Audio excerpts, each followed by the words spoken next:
Don't misbehave. Don't misbehave with your elders. And don't blame your respected elders who are not in the world.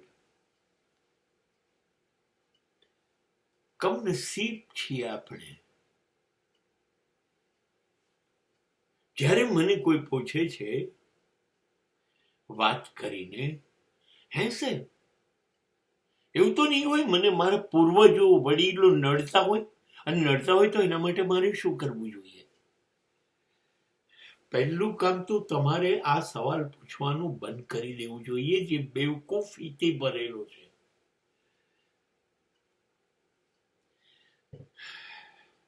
યાદ રાખો, માતા અને પિતાના સંપર્ક સહયોગથી જ્યારે 2 કરોડ શુક્રાણુઓ એક જ વીર્ય સ્ત્રાવમાં પ્રસરે છે શરીરમાં બંનેના, અને ત્યારે 2 કરોડમાંથી એકાદું શુક્રાણુ એ નસીબદાર બને છે કે જેમાંથી આપણને જીવન મળી શકે. 2 કરોડમાંથી એક શુક્રાણુ, અને હજી આ એક શુક્રાણુ મા બાપમાંથી આવ્યું, પણ મા બાપના શુક્રાણુ ક્યાંથી આવે? મા બાપમાં ના શુક્રાણુથી આપણે બન્યા, પણ મા બાપના શુક્રાણુ ક્યાંથી આવ્યા? તો જવાબ છે મા બાપના શુક્રાણુમાંથી મા બાપના શુક્રાણુ આવ્યા. એમના શુક્રાણુ પૂર્વજોના આપણા મા બાપમાં આવ્યા, અને એમાંથી એક બન્યું એ આપણે. તો અહીંયા આગળ આપણી અંદર મા બાપનું શુક્રાણુ તો છે જ, પણ પૂર્વજોનું પણ શુક્રાણુ છે. એ લોકોનો પણ અંશ છે. દાદા દાદી, નાના નાની, આવા કોકનો અંશ આપણો પરદાદા પરદાદીઓનો છે, અને આપણે બન્યા. અને જો તમારી અંદર થોડીક નિરીક્ષણની તાકાત હશે તો તમને વડીલો કહેશે પણ કે આ એના દાદા જેવો લાગે છે, આ એની દાદી આવું કરતી હતી. આવું કેવી રીતે બને? જો મા બાપમાંથી જન્મ મળ્યો હોય તો આપણો દેખાવ, આપણો સ્વભાવ, આપણા ગુણ ઘણી વખતે દાદા દાદી, નાના નાની જોડે સરખાવતા હોય. કેવી રીતે બને? મતલબ એ લોકો આપણી અંદર જીવે છે ક્યાંક ને ક્યાંક, અંશ, કેટલા અંશે પણ જીવે છે.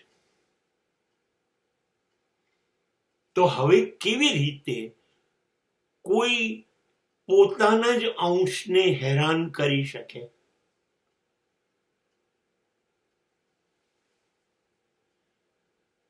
તમે તમારી જાતને હેરાન કરી શકો?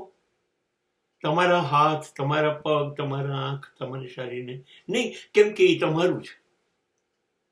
ન કરી શકો ને.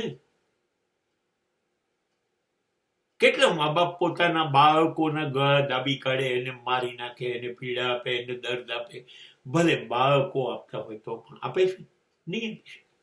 તો એ પૂર્વજો જે વર્ષો પહેલા, 100 વર્ષ પહેલા થઈ ગયા, એ તમને દર્દ આપે, એ તમને નડે, અને એ તમારા જીવનમાં ભૂત બનીને આવે. જે તમારી અંદર શુક્ર બનીને તો આવેલા છે શુક્રાણુ, એ ભૂત બનીને આવે. કંઈક અહીંયા પણ થોડુંક હોવું જોઈએ, અને તર્ક જેવી વસ્તુ હોવી જોઈએ. કોઈ પોતાના માણસને તો નડે જ નહીં. અને બીજી વાત કે એ તમારા હતા છે નહીં. એ હતા, એ શરીર તો આપણે દાટી દીધું કે બાળી દીધું, તો શરીર ગયું. હવે એ આત્મા નવું શરીર લઈને ક્યાંક કામ કરતો હશે. હી કે શી, એ તે કે તેણી, ક્યાંક કામ કરતા હશે તો એ નવું શરીર લઈને નવું કામ કરતા હોય એમાંથી ટાઈમ કાઢે અને યાદ રાખે કે મારે તમને હેરાન કરવા છે, માટે હું જઈને મારા વંશજોને હેરાન કરી આવું. એ ટાઈમ કરશે.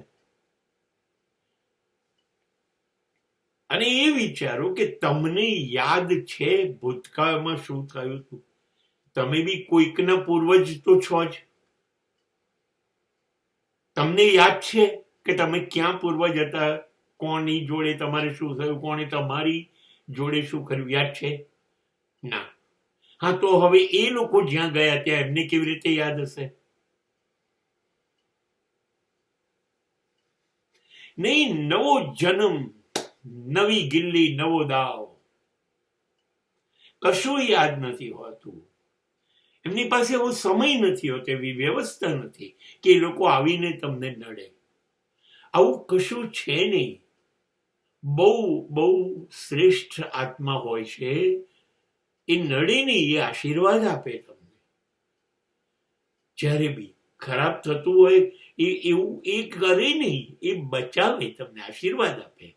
હવે અફવાઓમાં આ સેન્ચુરીમાં માનવું એના કરતા રોજ સવારે 1 સેકન્ડ 1 મિનિટ આંખ બંધ કરીને એ લોકોને શ્રદ્ધાપૂર્વક યાદ કરીએ કે અમે તમારું ઋણ ક્યાંક ચૂકવવામાં કાચા પડ્યા હોય તો અમને માફ કરીને અમને આશીર્વાદ આપજો. કોઈ નડતર ના હોઈ શકે.